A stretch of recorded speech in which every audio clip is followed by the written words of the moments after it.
НТВ-ийн мэдээ үргэлжилж байна. Сэлэнг аймгийн биеийн тамир спортын амжилтаар улсдаа тэргүүлдэг 2024 онд Тус аймгийн тамирчид олон улс аймгийн тэмцээнд 31 алт, 37 мөнгө, 57 хүрэл медаль хүртжээ.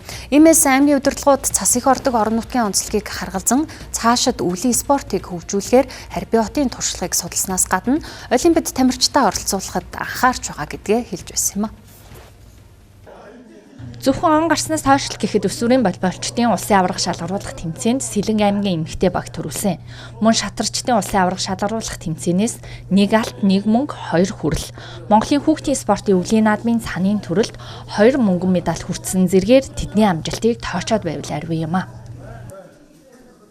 За ерөн цаашдаа бол манай энэ Сэлэнг аймгийн залуучууд манай өвлийн спортоор нэлээд бас анхаарал хандуулах ёстой. Яагаад гэхээр одоо Монгол улсын хамгийн том гол мөрөн байна. Дээрээс нь байнгын цастай байдаг гэдэг утгаараас энэ судалгаа хийж байна. За миний дус аймгийн дараагаар томилогдод сая Харьбины одоо өвлийг судлаад ирсэн. Ямар ч гэсэн цаашдаа бол ирэх өвлөөс ахуулаад Сэлэнг аймгийн бас өвлийг ямар түвшинд хэдүүлээ гаргах вэ гэдэг асуудлаараас нэлээд бас ажлыг зохион байгуулахад төлөвлөд ажиллаж байна.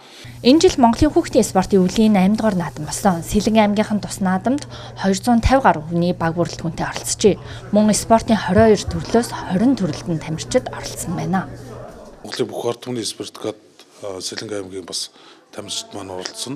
Тэгээ ерөнхийдөө бол Монголын шигшээ өвг дээр бол Сэлэнг аймгаас нэг 6 тамирчин одоо бэлтгэл сургалтаа хийж байгаа. Энийгээ одоо бас 8 тамирчин болох юутай байж байна.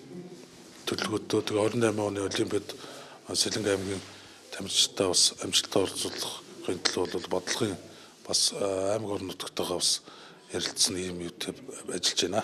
Тамирчдад тулгамддаг хамгийн том асуудал нь санхүүгийн бэрхшээл байдаг. Иймээс орон нутгийн удирдлагууд спортлог сэлэнгчүүд хөтөлбөр батлуулж цаашид тамирчдаа дэмжихээр ажиллаж байгаа гэдгээ хэлж байсан юм а.